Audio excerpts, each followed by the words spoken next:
Good morning, students. I am going to measure a head for you just so you can use it as a reference when you're learning the first few weeks of class. This is a styrofoam head that you can buy at Michael's, by the way. So if you want to purchase one of these, they're about 10 bucks. But you can, of course, they don't have any hair on them. And you can, practice your measurements before you once or twice before you start on your hairy mannequin head.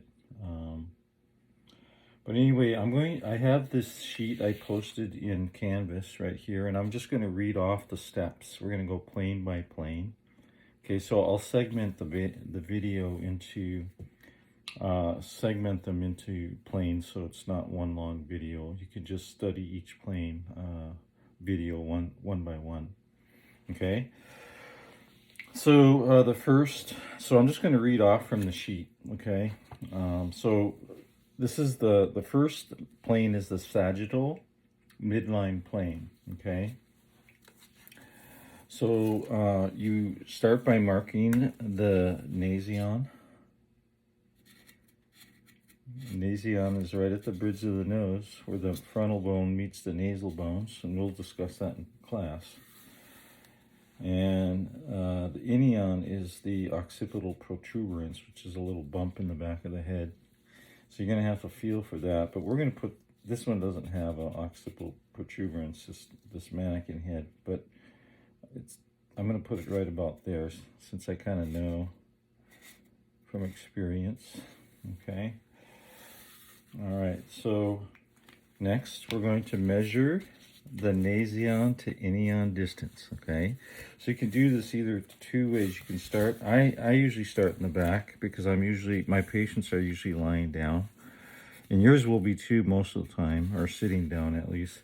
So you put 0 right at the inion and you measure up to the Nasion.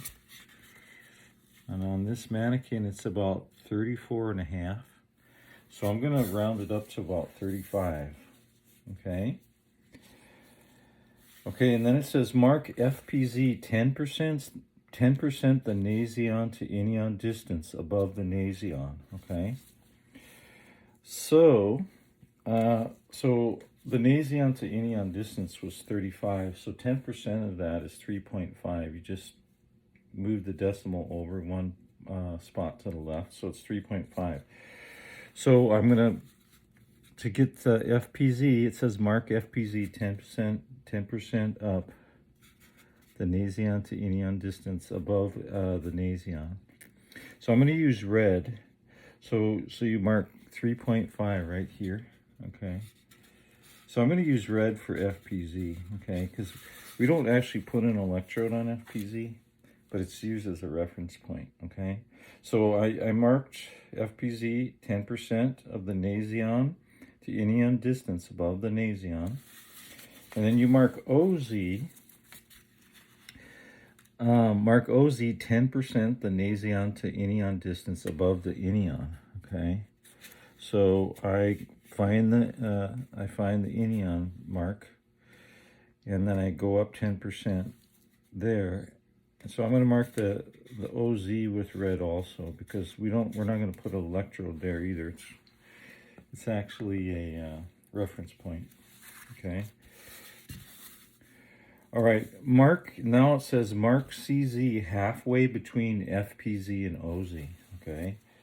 So now I usually put my tape measure at 0 right at OZ, and I measure around to FPZ, and that is 27.5, okay? So we're going to mark FC halfway between FPZ and OZ. So 27.5, so half of 28 is 14, right? So mine, well, let's go 27.5 would be, 13.5. And another half a centimeter would be 13.75, okay? So half of 27.5 is 13.75. So I'm going to mark, CZ half that distance right up there, okay? All right. Then it says, mark FC halfway between FPZ and CZ, okay? So there's CZ, and here's FPZ. So basically, I'm going to measure the distance between FPZ and CZ, and here it's about 13.75. So take half of that. Half of 13 is 6.5. Yeah, this is kind of hard. So it'd be a little less than 7, about 7.8 or something like that. So that's FC. Okay. All right. And then mark PZ halfway between CZ and OZ. So here's CZ up here, and here's OZ down here. This should be 13.75 approximately too, right? And I have about 14, which is okay. Okay. So I'm gonna mark PZ at 7. Okay. So that's halfway between CZ and OZ. So if you're off by a couple millimeters, you know, that's acceptable, and we'll discuss that in class too. Okay. You know, your error rate. We'll go over that in class. But so now we have the sagittal midline plane marked. We have the Nasion, I'm sorry, FPZ in front here marked in red. We have FC, we have CZ, we have PZ, and then we have OZ, okay? And down here is the Nasion, and here's the Nasion right here, okay?